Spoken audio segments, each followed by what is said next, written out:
जम्मू काश्मीरमधल्या पहलगाममध्ये 22 एप्रिलला दहशतवाद्यांनी पर्यटकांची निग्रुण हत्या केली।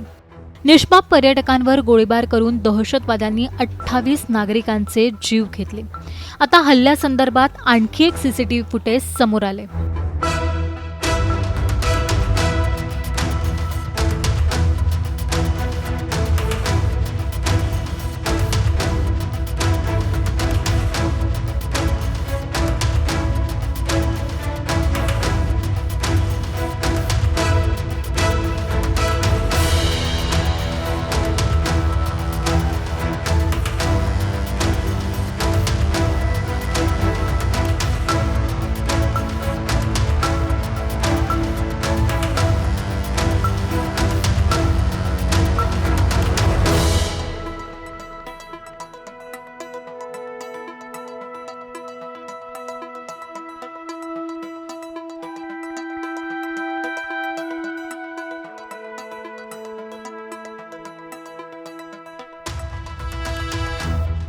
हा व्हिडिओ पहलगाममधील बैसरन व्हॅलीत झालेल्या दहशतवादी हल्ल्यानंतरचा असल्याचं सांगितलं जातंय।